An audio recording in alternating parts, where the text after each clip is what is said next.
Vamos a hablar sobre lo que es la enfermedad pélvica inflamatoria. Bueno, esto vamos a definirlo como ya sea un proceso tanto inflamatorio como infeccioso. Esta va a afectar lo que es a las estructuras, lo que es el tracto genital superior de las mujeres. Entonces, estaríamos hablando que va a comprometer tanto lo que es el mismo útero, lo que serían los ovarios, las trompas y también lo que es las estructuras adyacentes, también como el peritoneo, en caso de que esté complicado. Ahora, dentro de estos, así en el término médico se va a traducir ya sea como endometritis, las mismas como foritis y también lo que es esto cuando hay un compromiso de otros órganos. Pero lo más característico es que esta enfermedad, digamos, el órgano más comúnmente afectado va a ser lo que es las trompas de falopio. Entonces estaríamos hablando de lo que sería la salpingitis o como sinónimo. Ahora, ¿por qué es importante estudiar este tipo de patología? Es justamente porque una de sus, digamos, ya sea complicaciones, lo que es a largo plazo, o podríamos decir algunas secuelas que va a dejar. Dentro de ellas vamos a tener lo que es la más común de todas, que sería el dolor pélvico crónico, pues que más que todo está asociado con esta recurrencia de estas enfermedades cuando tienen una presentación, digamos, un tanto subclínica. Por otro lado, tenemos la, digamos, una complicación más importante, igual sería lo que es la infertilidad, que es prácticamente por un, digamos, por factor tubárico, donde altera en este caso o puede crear una especie de adherencia, digamos, y eso no permite, en este caso, que, digamos, haya lo que es el proceso de fecundación. Y en el caso que lo haya, ¿qué es lo que sucede? Acá vamos a ver que podría darse lo que es una implantación anormal, lo que es del blastocisto. Por lo tanto, se va a producir lo que es un embarazo ectópico. Y bueno, en otros casos también mencionamos lo que sería la dispareunia, pues es que sería el dolor o las molestias durante las relaciones sexuales. Hablando un poco lo que es de epidemiología, sí vemos que es una patología prácticamente muy frecuente, suele ser una de las principales también causas, digamos, de hospitalización en las mujeres. Ahora, la incidencia generalmente se da en, por decirse, en mujeres jóvenes, adolescentes, menores de 25 años, pues más o menos entre la segunda y lo que es la tercera década de edad. Además que está relacionado principalmente con lo que es las infecciones de transmisión sexual o está con la misma promiscuidad que van a tener, digamos, las mujeres. Ahora, hablando un poco de lo que sería de la patogenia, tenemos que en sí esto es el canal, digamos, endocervical, que constituye, digamos, una especie de barrera que evita en este caso que algunos microorganismos o que las bacterias que normalmente se encuentran, lo que es en la parte inferior, puedan ascender de manera normal. Pero, ¿qué es lo que sucede en esta enfermedad? Va a haber diversos, digamos, algunos factores condicionantes, entre ellos va a ser lo que es la menstruación. Cuando sucede lo que es la menstruación, digamos, arrasa todo lo que es la mucosa, lo que es de la barrera endocervical y también tiende a, digamos, de alguna manera a abrir lo que es el conducto endocervical. Esto constituye, digamos, un factor de riesgo para que estas bacterias que normalmente, por decirse, no son patógenas, asciendan por, en este caso por el canal y tiendan a infectar algunas estructuras, pues como la trompa de falopio. Es por eso que algunas características que ya lo voy a mencionar posteriormente es que estas infecciones suelen producirse posterior a lo que sería la menstruación. Pero por otro lado, digamos, si nosotros por los mismos mecanismos hormonales tenemos, digamos, o altera, digamos, la composición del moco, suele ser mucho más espeso. Si es más espeso, hace que dificulte lo que este tipo, digamos, que estas bacterias puedan ascender normalmente. Vamos a tener que el mecanismo principal básicamente es lo que, como ya lo dije, es por la vía canalicular o ascendente. Y en otros casos ya se da, pues, como un proceso de continuidad. Eso es ya por decirse, en unas patologías como inflamatorias como lo que es apendicitis, diverticulitis, pero son raros. Y por otro lado tenemos algunos, digamos, tipo de diseminaciones ya que se da de manera hematógena o linfática, como el caso de los actinomices y lo que es tuberculosis. Ahora, dentro de lo que sería de la misma etiología de la EPI, es muy amplia. Esta se considera como una infección polimicrobiana mixta. Pero acá lo más importante que deben saber es cuáles son los dos gérmenes, digamos, más implicados. Acá tanto lo que sería la Neisseria gonorrea, lo que sería el gonococo y lo que es la Clamidia trachomatis. Ahora, en cuanto a lo que sería, ¿cuál de ellos es más frecuente? En lo que es en la literatura, así hablando, digamos, de manera general, universal, se menciona que puede decirse casi igual, pero en caso de Perú, lo más prevalente es lo que sería la Clamidia trachomantis. Por otro lado, también se ha visto otro tipo de bacterias. En este caso estaríamos hablando de lo que es principalmente de lo que es de las bacterias que colonizan, colonizan lo que es la parte del tracto genital inferior. Estaríamos hablando de los anaerobios, pues, como lo que serían las Gardnerella, Proteus. Y en otros casos, bueno, que no son anaerobios, tenemos a Klebsiella, también sería lo que es Escherichia coli, pero son casos en sí muy raros. Otro tipo de gérmenes que ya lo mencioné anteriormente sería lo que serían los actinomyces y lo que es el Mycobacterium tuberculosis, que esto generalmente está asociado a una infección o se va a dar de una manera mucho más crónica. En caso de Neisseria y clamidia pueden presentarse de forma aguda, pero en caso de la clamidia es tiende a manifestarse de una manera, por decir, subclínica. Ahora, dentro de estos, generalmente, bueno, en caso de las neiserias, por ejemplo, las neiserias suelen tener un compromiso, digamos, mucho más caótico en lo que es en la parte de las trompas. Es por eso que el diagnóstico suele ser mucho más temprano porque producen, digamos, una sintomatología más, por decirse, más llamativa, a diferencia de la trachomatis, que como le dije puede ser subclínica o incluso asintomática. Pues. Y las pacientes no te van a venir pues, ya sea por un dolor o molestia a nivel de la pelvis, pues, sino te van a venir por las complicaciones que anteriormente ya lo mencioné, como sería la infertilidad. Ahora, en cuanto a lo que serían los factores de riesgo, el más principal, podríamos decir, es lo que es todo relacionado en este caso con la parte sexual. Entonces estaríamos hablando de que un inicio de relaciones sexuales tal vez muy tempranas, una edad menor a lo que es a los 25 años. Pues, si, digamos, tenemos a las parejas o tenemos, digamos, múltiples parejas sexuales o solo tenemos una, pero esa una también tiene varias parejas sexuales. Otro punto, como ya lo dije, es que está muy relacionado con las enfermedades de transmisión sexual. Entonces, si nosotros, digamos, en el caso de las mujeres, pues tienen sus parejas hombres, pero en estos hombres generalmente hay unas infecciones, ya sea como Neisseria y lo que sería clamidia, suelen cursar de forma asintomática. Pues. ¿Eso qué quiere decir? Que posteriormente puede haber una recurrencia, pueden nuevamente, digamos, adquirir lo que sería la infección así. Otro punto es lo que es el mismo antecedente, pues, de enfermedad periódica inflamatoria y un punto importante, lo que es la utilización de los dispositivos intrauterinos. Pues acá tenemos generalmente los dos tipos, ya sea lo que es el Lennox-Gastaut y té de cobre. Acá podríamos decir que acá no va a depender cuál de los dos, digamos, es más frecuente en sí, sino acá el mecanismo por el que se va a dar es porque es como un cuerpo, digamos, un cuerpo extraño que al momento de hacer lo que es la introducción de esto, va a alterar, digamos, lo que es la parte de la barrera endocervical y eso condiciona lo que está la susceptibilidad, pero eso es generalmente durante los primeros 3 meses. Ahora, en caso de este DIU, generalmente está relacionado cuando se está ya de manera permanente, digamos 1, 2, 3, 4 años, con la infección con actinomyces. Otro punto que ya lo mencioné es lo que es la menstruación reciente, pues que altera lo que es la barrera endocervical y eso genera digamos que los gérmenes o los anaerobios principalmente puedan ascender lo que es hasta las trompas. Otro punto, bueno, algunos autores mencionan lo que es las duchas vaginales en sí, pero no es algo tan, por decirse, mm, que tenga una bastante evidencia, comparando pues con lo que es las múltiples parejas sexuales. Acá generalmente el mecanismo es similar, pues nosotros también barremos con toda nuestra flora normal. Y otro punto muy importante, lo que es algunas maniobras, digamos, instrumentales, pues cuando hacemos lo que sería un procedimiento de biopsia, digamos, de algún tipo de patología, lo que es de endometrio, en caso de que hacemos legrados, también introducimos otros gérmenes. Ya, bueno, algo más también que añadir es uno de lo que serían los anticonceptivos. Los anticonceptivos, en estos casos, los combinados o digamos los métodos hormonales en sí, ya sean inyectables, principalmente lo que es las mismas píldoras, estos son, digamos, métodos, como se dice, que condicionan un cambio al nivel de lo que es del moco cervical, haciéndolo más espeso. Estos lo mencionan como una especie de factor protector, pues, a diferencia de lo que es de los DIU.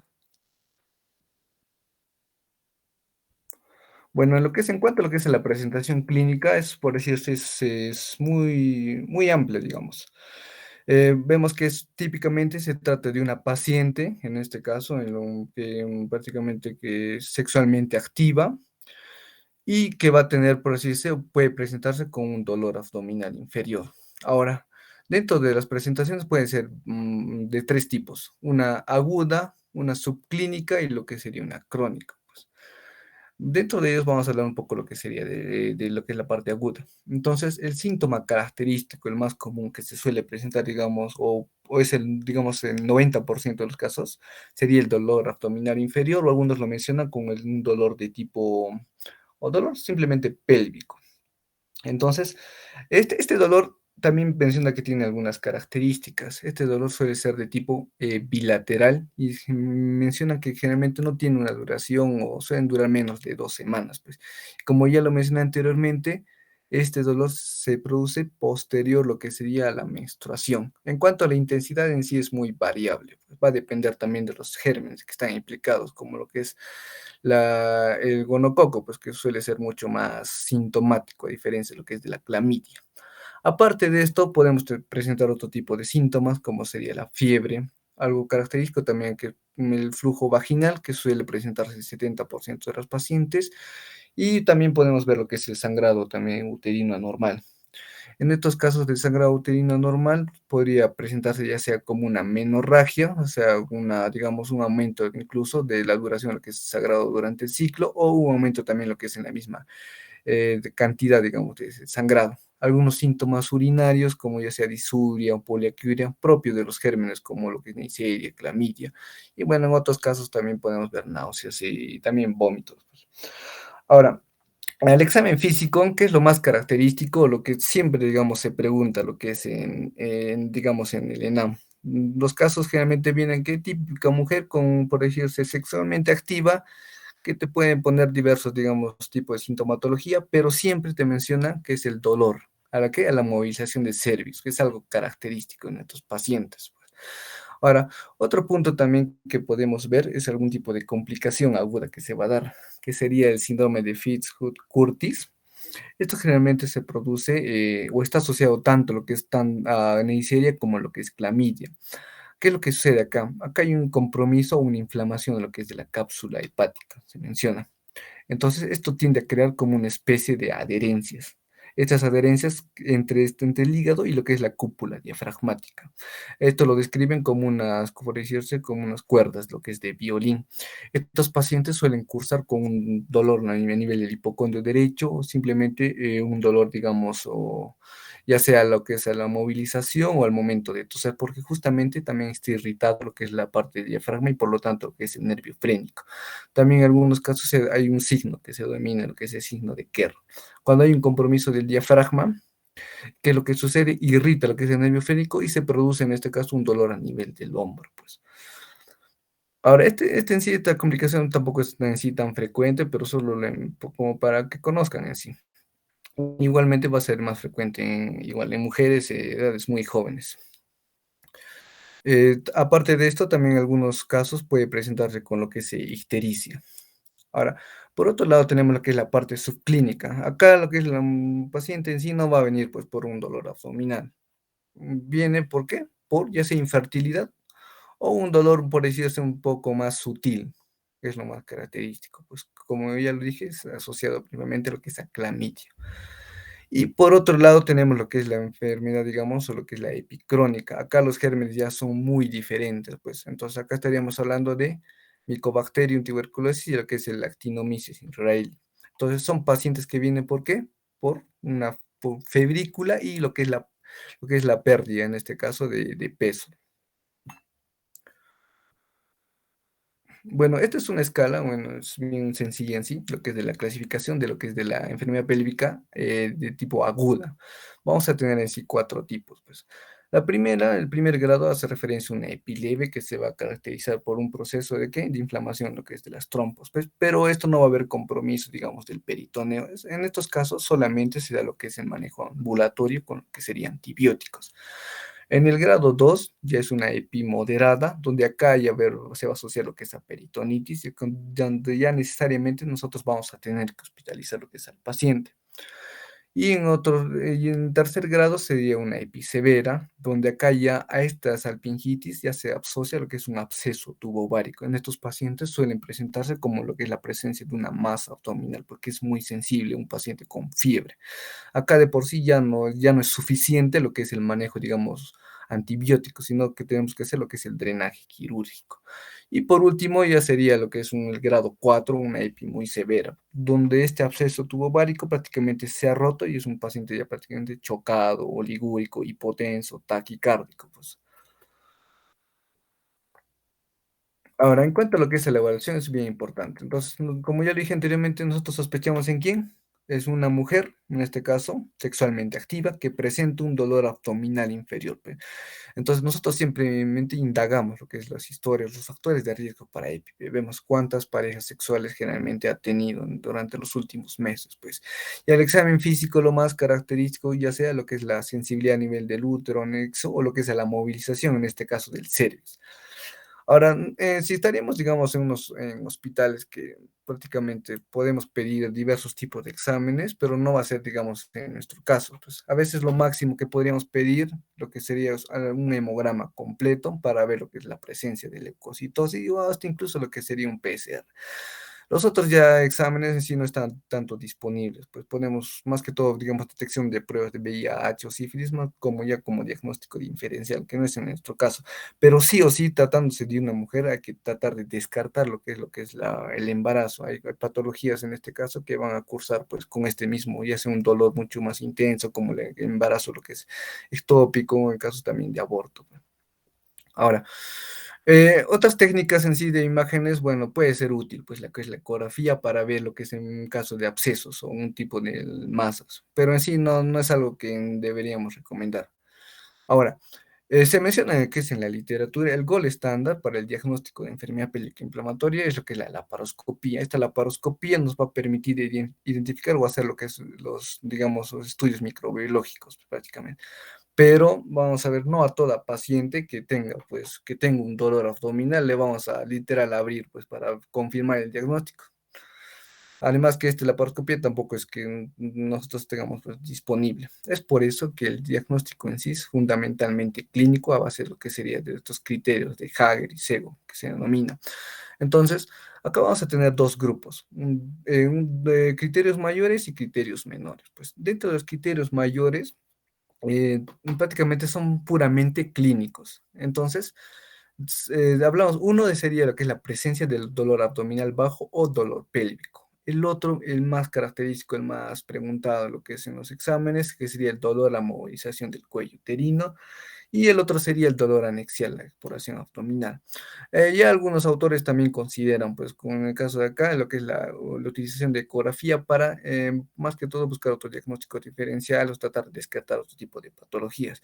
Y también agregan lo que sería como un criterio mayor, es que la paciente o el antecedente de lo que es la paciente de lo que es de las relaciones sexuales de hace, digamos, unas cuantas semanas, pues. Ahora, a esto nosotros también vamos a agregar algunos criterios menores que puede ser, pues, ya sea paciente con fiebre, puede tener una leucocitosis, BCG elevada, una PCR también, o la presencia de una secreción pues, purulenta pues, por la vagina. Ahora, el diagnóstico en sí de estos, ¿cómo se hace? Nosotros juntamos dos criterios mayores o un mayor más dos criterios menores, pues, pero no en todos los casos se va a dar, porque al menos en lo que es en las guías de lo que es de nuestro país, se menciona que ya podríamos sospechar en una paciente solamente con dolor abdominal bajo y que tenga fiebre. Con eso podríamos decir que ya es necesario nosotros utilizar lo que es el tratamiento ya antibiótico para tratar a la paciente.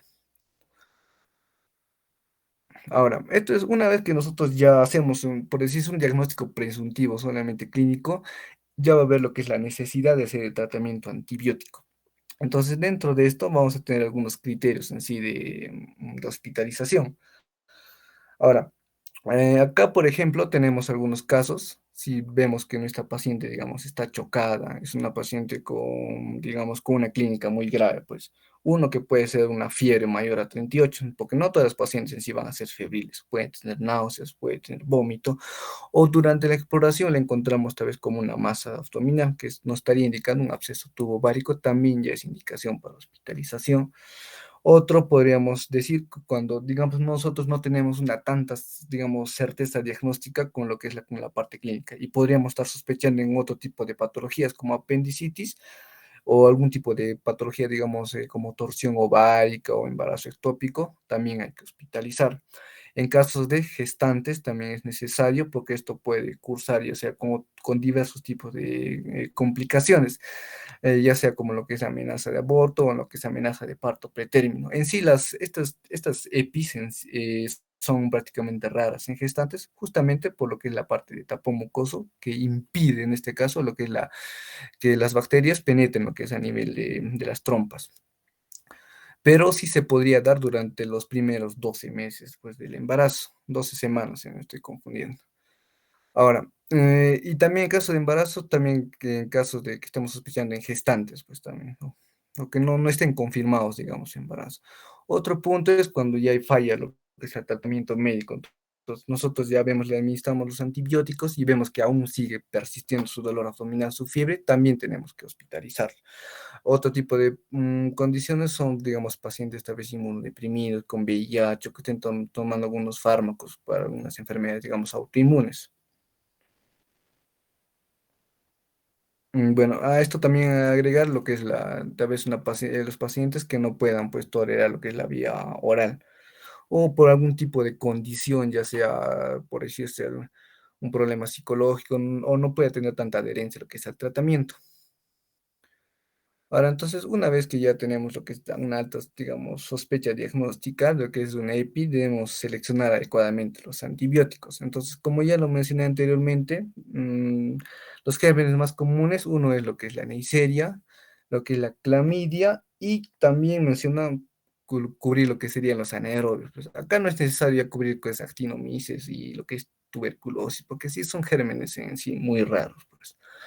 Ahora, dentro de esto, vamos a tener primero lo que es una terapia, digamos, ambulatoria. Lo que más comúnmente se menciona es lo que es la utilización de una cefalosporina. Pues a esta cefalosporina podemos agregar lo que sería la doxiciclina. La doxiciclina es prácticamente para cubrir lo que sería la clamidia, pues. Y para matar, digamos, a los anaerobios, tenemos que añadir más lo que es el metronidazol. Y para matar, digamos, al gonococo, podemos utilizar cualquiera de las cefalosporinas, pero la más recomendada lo que sería la ceftriaxona. Pues en este caso, en una terapia ambulatoria, solo utilizamos una dosis intramuscular de ceftriaxona y continuamos con doxiciclina durante 14 días. Ahora, en cuanto a lo que es el metronidazol, es un tanto muy discutido, si es que se debería o no utilizar. Cuando se han hecho en los reportes de estudio, han comparado, pues, asocian ceftria, doxi y metro comparando con ceftriaxona y prácticamente no ha habido una diferencia, digamos, alguna, prácticamente es como dar lo mismo. Pero se ha visto que a largo plazo, a nosotros asociar, digamos, el metronidazol, ha habido una menor, digamos, incidencia, lo que es uno, lo que sería vaginitis, y el otro que sería por la colonización con Trichomona vaginalis, pues. Ahora, eso ya creo que es un manejo ya de cada uno, si es que desea o no asociar lo que es el metronidazol, que no influye en sí, digamos, en la recuperación del paciente. Otro punto es que el metronidazol podríamos utilizar cuando la paciente o durante la exploración presenta lo que es un flujo, pues flujo vaginal anormal. Ya, por otro lado tenemos a los pacientes hospitalizados. En estos casos también se podría utilizar lo que es algunas terapias como las mismas cefalosporinas y también asociamos lo que es la doxiciclina. Ahora, dentro de estos esquemas hay varios tipos. Uno de ellos que sería cefotetán y lo que es la cefoxitina. A esto también nosotros añadimos con lo que sería la doxiciclina. En estos casos, bueno, no se ve acá, pero digamos acá no está el metronidazol. ¿Por qué no está? Porque justamente tanto cefotetán como cefoxitina tienen cobertura, lo que sería anaerobia. Entonces, por lo tanto, no hay la necesidad de administrar lo que es el metronidazol.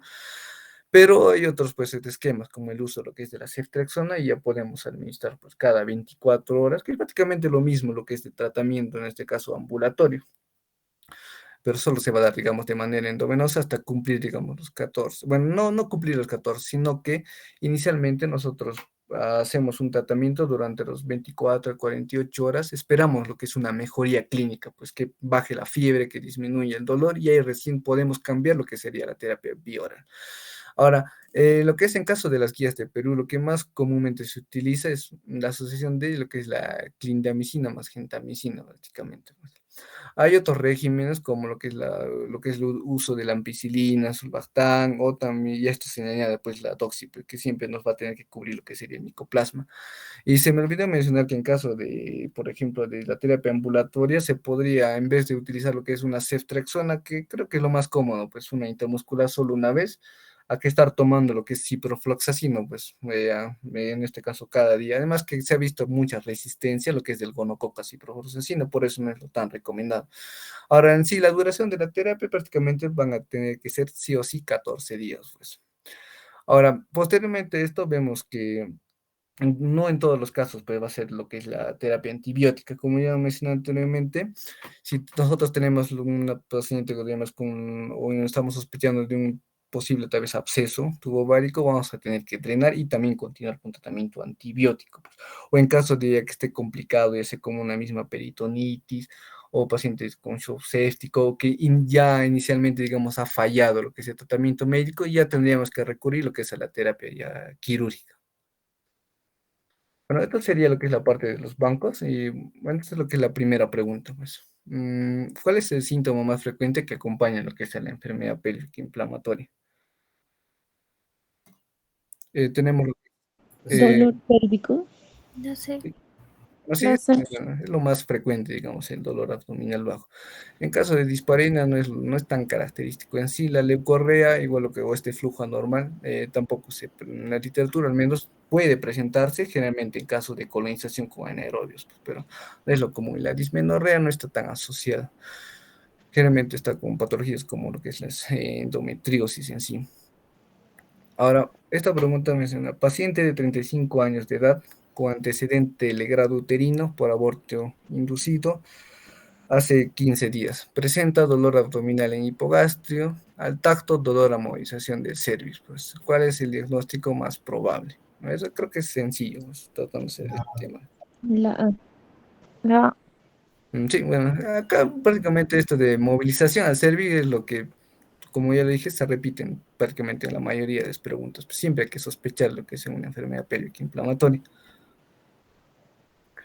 Otro tenemos, ¿cuál de los procedimientos proporciona un diagnóstico más preciso de la enfermedad inflamatoria pélvica? La D. laparoscopía. La D. Sí, la D. D, como ya lo dije, es prácticamente el gol estándar y nos ayuda pues a poder realizar los estudios microbiológicos, pero no es lo recomendado, no haríamos digamos, que no, a ningún tipo de paciente. Simplemente con estos criterios clínicos de Hager es suficiente ya para instalar lo que es un tratamiento adecuado. El otro sería paciente de 25 años que se colocó un dispositivo intrauterino hace 20 días y presenta lo que es un dolor pélvico constante, creciente, y al examen físico menciona cervix dolorosa a la movilización y lo que serían los anexos. Pues, ¿cuál es la complicación más frecuente o cuál es, bueno, o de qué tipo de patología se trata? La E. Sí, La acá vemos que principalmente hay esto, algo característico es la inserción, lo que es del DIU durante los primeros 3 meses, puede condicionar en este caso a lo que es a la EPI. Y en caso de manera crónica, sería la colonización por el actinomyces. Y acá también nos añade que es el dolor, pues a la movilización del cervix o de algunos anexos. Luego otro mencionan, ¿cuál de las siguientes afirmaciones sobre lo que es enfermedad pélvica inflamatoria es incorrecta? Uno de ellos menciona que A, la mayoría de las veces se origina por vía ascendente. B, lo que es la promiscuidad sexual incrementa el riesgo de padecer la enfermedad. La C, lo que puede tener como secuela, lo que es esterilidad. La D, dentro de los gérmenes más comunes son Neisseria y lo que es la clamidia. Y por la última, sería para el diagnóstico es imprescindible lo que es la toma de cultivo por la paroscopía. ¿Cuál sería de la las? E. La E. La E. Sí, la E, bueno, ya lo mencioné, ¿no? O sea, no es necesario, solamente nos guiamos lo que es la parte clínica para dar lo que es el manejo. Otro, ¿cuál de los siguientes métodos microactivos se asocia a lo que es la aparición de enfermedad pélvica inflamatoria? La A. La A. Bien. Sí, que está relacionado pues en los primeros 3 meses y lo que es el actinomyces. Los anticonceptivos, ya lo dije, hormonal inyectables, generalmente al ese proceso que alteran, digamos, lo que es la composición del moco, pueden incluso considerarse como factor protector. Y tenemos pues a otros métodos como el preservativo, también diafragma, que cumple lo que es prácticamente la misma función de barrera y evita lo que es que las bacterias asciendan pues a nivel de las trompas. Y bueno, esto. Mujer de 22 años, sexualmente activa, con dolor pélvico intenso, fiebre al examen, anexos dolorosos, leucorrea de mal olor, hemograma con 15.000 de leucocitos. ¿Cuál sería el diagnóstico y el manejo más apropiado? A, tenemos una enfermedad pélvica inflamatoria y la hospitalizamos. B, un paciente con una miomatosis infectada, hospitalizamos. C, una enfermedad pélvica inflamatoria con tratamiento solamente ambulatorio. Y D, un quiste ovárico complicado más un tratamiento quirúrgico.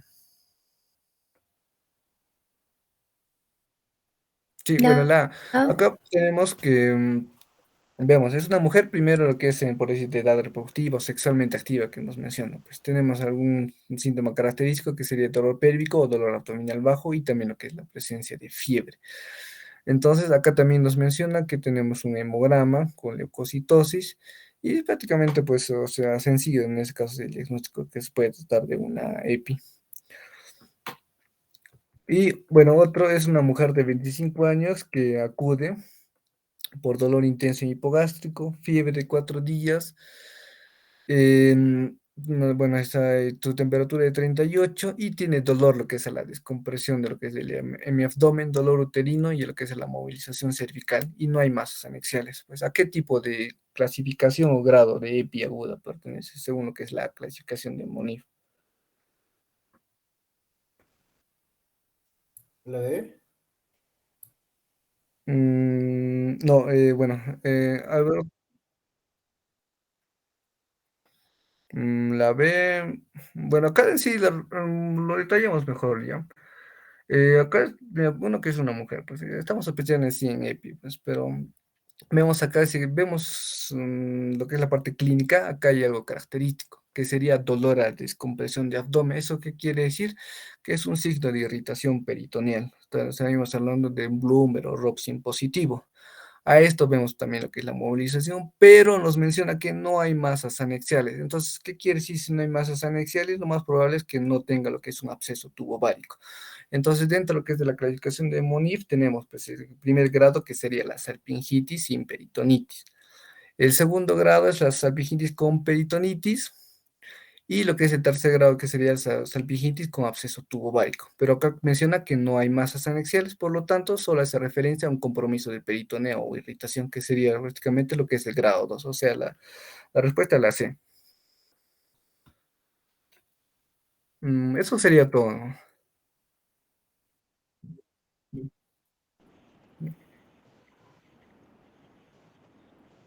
Gracias, Raúl.